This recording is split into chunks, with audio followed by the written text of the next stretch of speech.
శుక్లాంబరధరం విష్ణుం శశివర్ణం చతుర్భుజం ప్రసన్నవదనం ధ్యాయే సర్వవిఘ్నోపశాంతయే. ఓ గణనాథ, నీ దివ్య ఆశీస్సులతో మొదటి 15 అధ్యాయాలు భగవద్గీతలోని దిగ్విజయముగా నిరాటంకంగా వాటి యొక్క తాత్పర్యం తెలుగు ఇంగ్లీష్లో చదువుకోవడం జరిగింది. ఈనాటి వీడియోలో 16వ అధ్యాయం మొదటి 10 శ్లోకాలు వాటి యొక్క తాత్పర్యం ఈ విధంగా చదువుకుందాం. ముందుగా శ్లోకం 1 నుంచి 3 వరకు ఈ విధంగా చదువుకుందాం. 16వ శ్లోకం. శ్రీ భగవాను ఉవాచ అభయం సత్వ సంశుద్ధి రాజ్ఞనాయోగ వ్యవస్థితి దానం దమశ్చ యజ్ఞశ్చ స్వాధ్యయస్తపా ఆర్జవం అహింసా సత్యమక్రోధస్తగ్యః శాంతిరపైశునం దయా భూతేష్వలోలుప్తం మార్తవం హిరీనచాపలం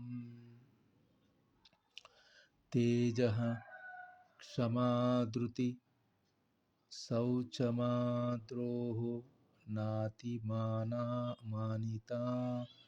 భవంతి సంపదం దైవీమభిజాతస్య భారత. ఈ మొదటి 3 శ్లోకాల యొక్క తాత్పర్యం ఏంటంటే, కృష్ణుడు ఈ విధంగా పలికాడు: ఓ భారత వంశీయుడా, భయరాహిత్యము, జీవన స్థితి, పవిత్రీకరణము, ఆధ్యాత్మిక జ్ఞాన సముపార్జన, దానగుణము, ఆత్మనిగ్రహము, యజ్ఞాచరణము, వేదాధ్యాయము, తపస్సు, సరళత్వము, అహింస, సత్యము, క్రోధరాహిత్యము, త్యాగము, శాంతి, ఇతరుల దోషములు నిన్నకుంటుట, వీటితో పాటు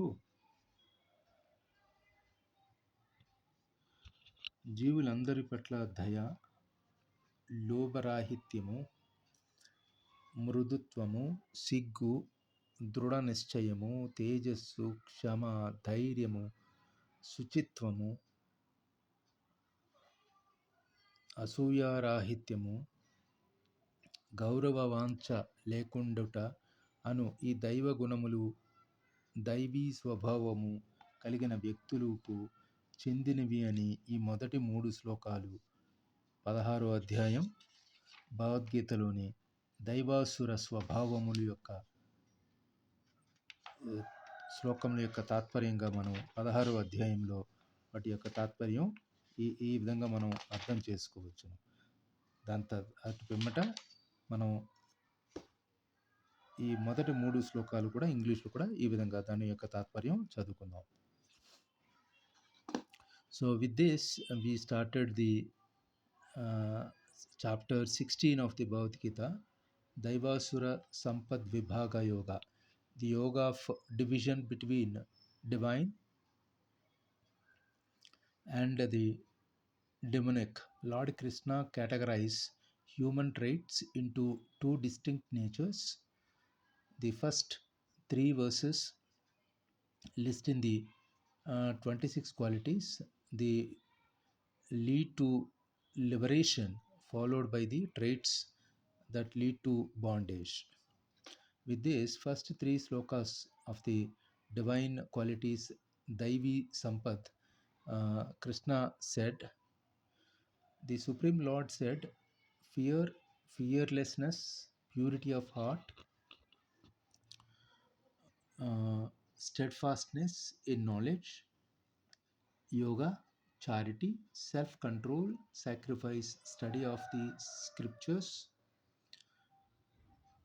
austerity and straightforwardness, non-violence, truthfulness, absence of anger, renunciation, serenity, absence of uh, calumny, compassion for all beings, freedom from greed, gentleness, modesty, and absence of fickleness, vigor, forgiveness, fortitude, purity, absence of hatred, and absence of pride. These belonging to one born for divine state, O Bharata. These are the main qualities they mentioned 1 to 3 slokas of the chapter 16 Bhagavad Gita. Uh, how they are going to give the details about the Daivasura Swabhavam. So, this is a key details we can consider from the sloka from 1 to 3 of the chapter 16. తదుపరి మనం 4వ శ్లోకం ఈ విధంగా చదువుకుందాం. 4వ శ్లోకం ఏంటంటే దంభో దర్భోభిమానశ్చ క్రోధః పారుష్యమేవ చ అజ్ఞానం చాభిజాతస్య పార్థ సంపదమాసురీ. ఈ 4వ శ్లోకం యొక్క తాత్పర్యం ఏంటంటే, ఓ పార్థ, గర్వము, దర్పము, అహంకారము, కోపము, పరుషత్వము, అజ్ఞానము అను ఈ లక్షణములు అసుర స్వభావం కలిగిన వారికి చెందినవే అని ఈ శ్లోకం యొక్క తాత్పర్యంగా కృష్ణుడు అర్జునుడికి చెప్పిన విధంగా మనం ఈ 4వ శ్లోకం యొక్క తాత్పర్యంగా మనం చదువుకోవచ్చును. 4th Shloka which conveys this hypocrisy, arrogance, pride, anger, harshness, and ignorance. These belonging to one who is born for a demonic state, O Partha. This was the meaning you can consider. 5th sloka. Daivi sampadvimokshaya nibandhaya suri mata మాసుచః సంపదం దైవీమభిజాతోసి పాండవ. ఈ 5వ శ్లోకం యొక్క తాత్పర్యం ఏంటంటే, దైవీ గుణములు మోక్షమును అనుకూలములు, అసుర గుణములు లక్షణములు బంధమును కలిగించును. ఓ పాండుపుత్ర, నీవు దైవీ గుణములతో జన్మించి ఉన్నందున శోకింపుకుము. So this one 5th sloka, it means that the divine qualities and the deemed to lead to liberate and the demonic bondage do not grieve, O Pandava, for you are born with divine qualities. This was the meaning of the 5th sloka of the chapter 16. తర్వాత 6వ శ్లోకం. ద్వైభూత సర్గా లోకేష్మిన్ దైవ ఆసుర ఏవ చ దైవో విస్తరః ప్రోక్త ఆసురం పార్థ మే శృణు. ఈ 6వ శ్లోకం యొక్క తాత్పర్యం ఏంటంటే, ఓ ప్రదకుమార, ఈ లోకమున దైవాసురులచే 2 రకముల జీవులు కలరు. దైవీ గుణములు నేను ఇదివరకనే నీకు వివరించుతున్న. ఇప్పుడు ఆ అసుర గుణములు గూర్చి నా నుండి వినుము అని కృష్ణుడు అర్జునుడికి చెప్పిన విధంగా మనం ఈ 6వ శ్లోకం యొక్క తాత్పర్యంతో మనకి అర్థమవుతుంది. So 6th sloka, which conveys that meaning like this: there are 2 types of beings created in this world, the divine and the demonic. The divine has been described at length, and now hear from the Krishna, O Partha, about the demonic. 7వ శ్లోకం.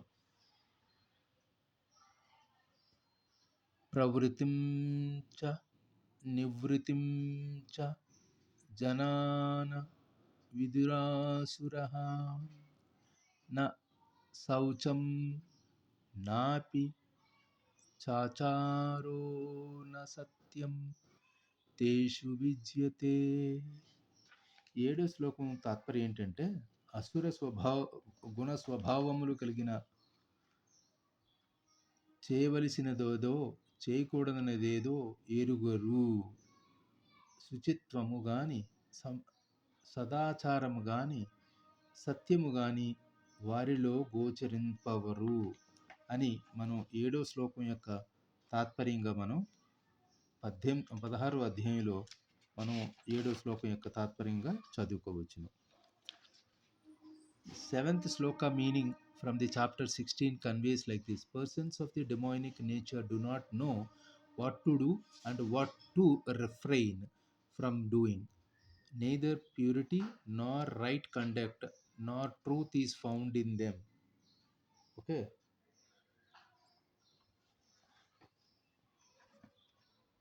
నా తర్వాత మనం 8వ శ్లోకం.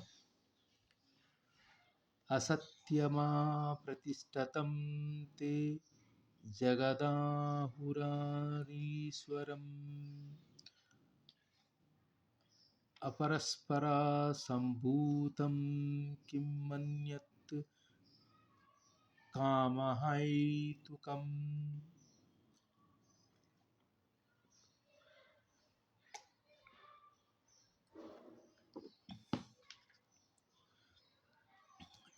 ఈ 8వ శ్లోకం యొక్క తాత్పర్యం ఏంటంటే, మనం ఈ విధంగా చదువుకోవచ్చును. ఈ జగత్తు అసత్యమని, ఆధారం లేనిదని, నియామకుడు ఎవరుడు దీనికి లేడని, సంగమాభిలాష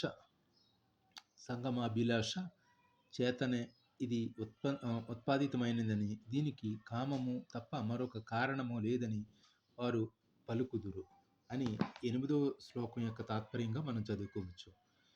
8th sloka says that they say that the world is without truth, without a moral basis, and without a goal that is brought about by union of the sexes and has lust of its only cause.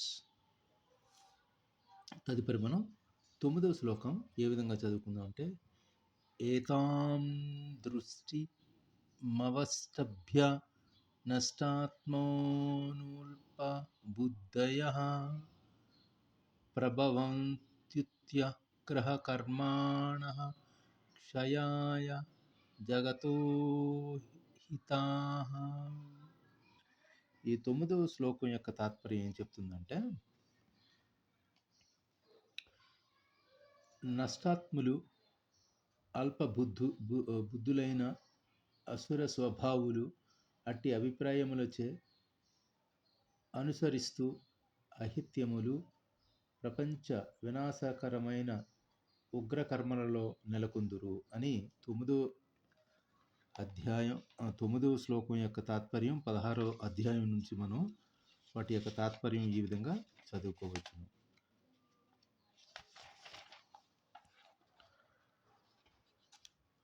So 9th sloka, it conveys that holding this view, these lost souls with the little understanding and fierce deeds rise as the enemies of the world for its destruction. This was the 9th sloka meaning.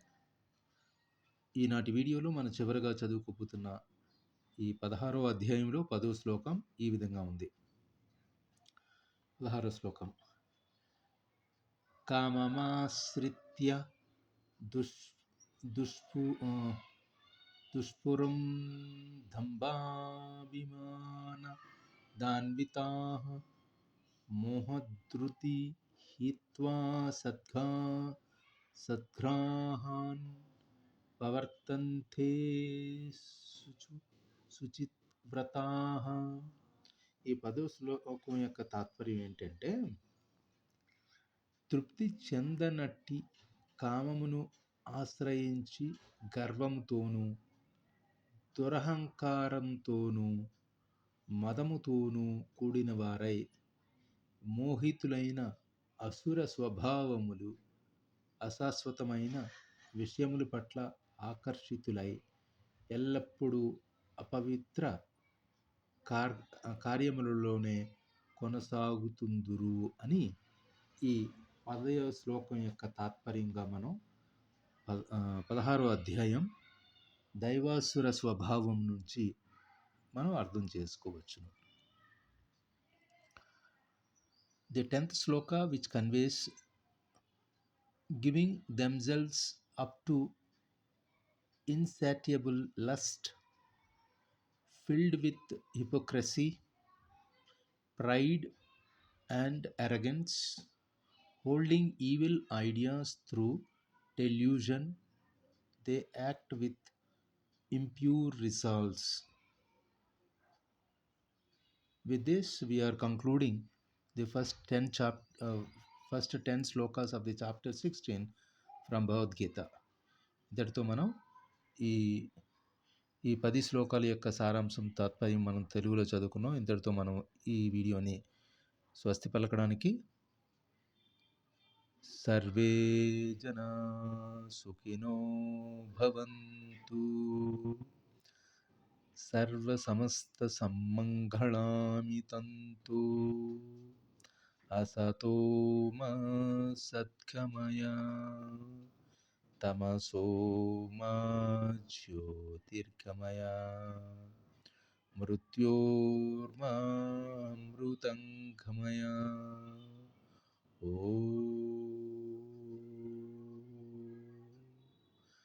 శాంతి శాంతి శాంతి. స్వస్తి.